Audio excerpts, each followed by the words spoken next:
Welcome to the RNL Revolution Nothing Less show. This is our 144th episode on April 20th, 2023. My name's Andy Z. I'm the host of the show, coming to you from Los Angeles, California. And my name is Sansara Taylor. I'm the co-host of the Revolution Nothing Less show. We're living in deadly serious times. A time of enormous turmoil.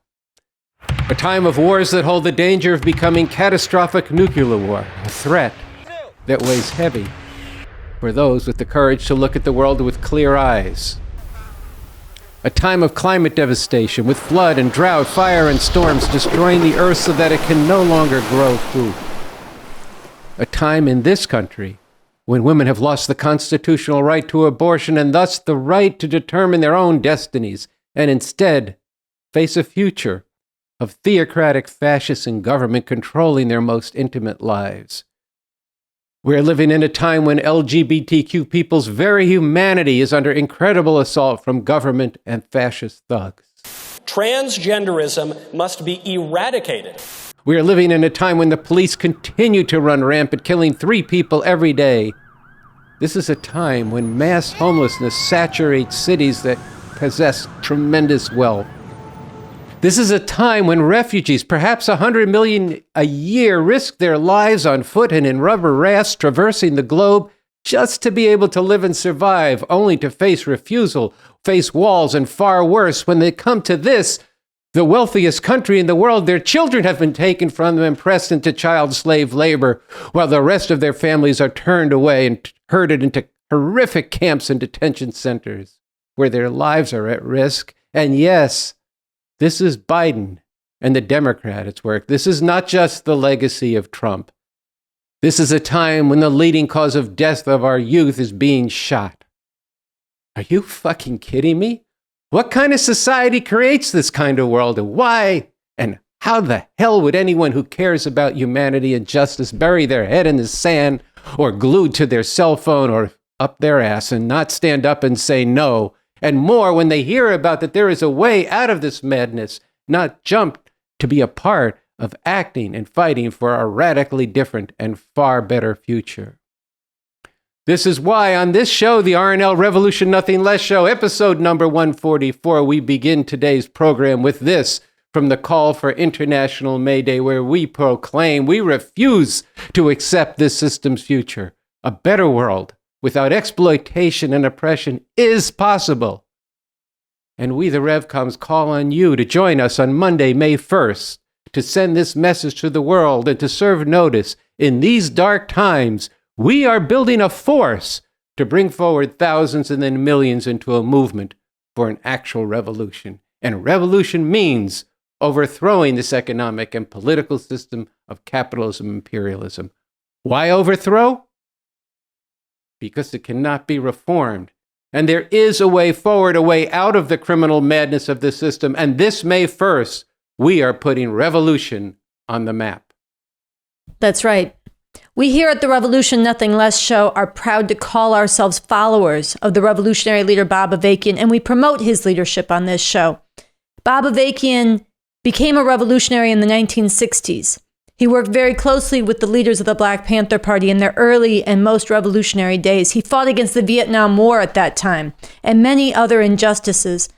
And in the decades since then, he has not only not settled in or made peace with this system, but he has deepened his impatience to see this system brought down through a real revolution. And he's deepened his outrage and intolerance with the way that the masses of people in this country and around the world are dogged by this system, precisely in the same measure that he has deepened humanity's understanding of how unnecessary all this exploitation and oppression is.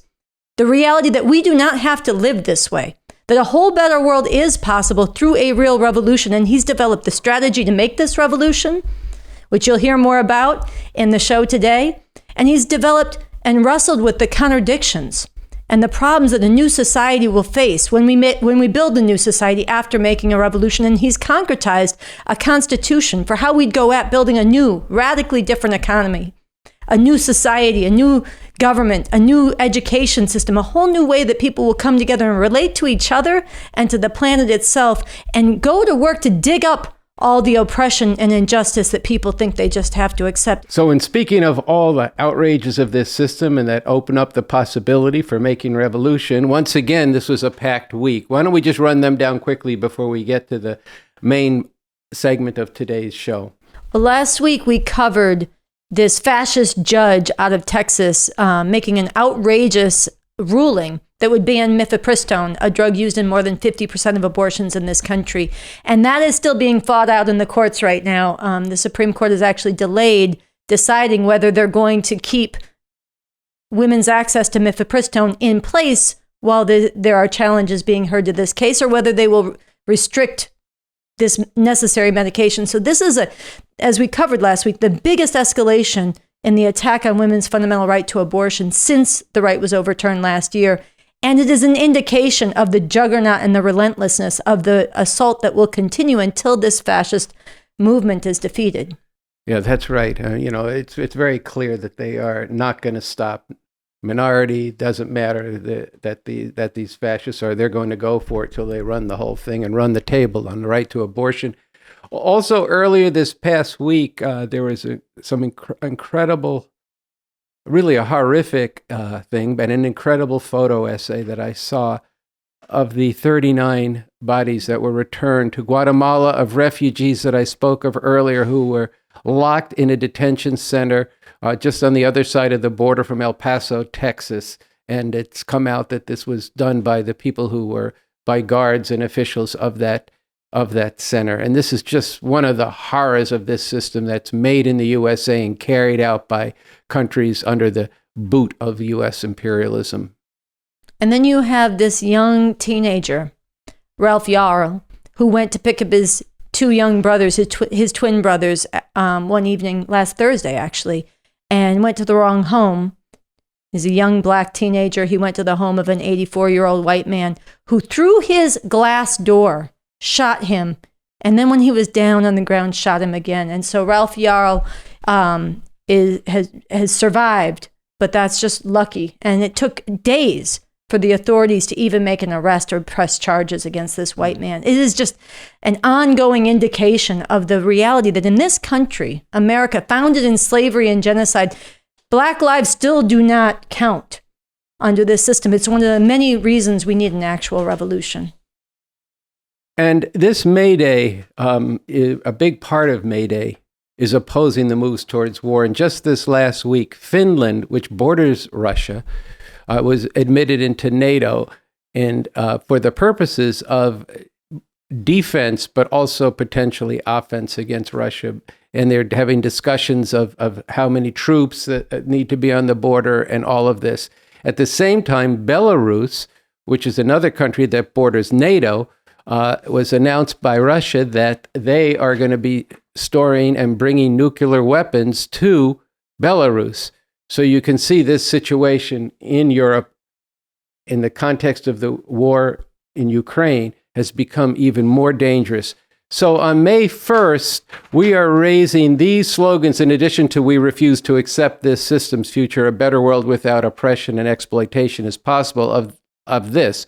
No U.S.-NATO war with Russia. Stop U.S. threats against China. No World War III. All of this is very living in the news every day. We could spend the whole show on that, and I think maybe next week we'll do a little bit more on it. And the next slogan is, "It's this system, not humanity, that needs to become extinct." Now that can apply to the environment, but it does apply very much to this war danger between the U.S. and Russia, or the U.S. and China, or U.S. against both of them, and blocs are forming up.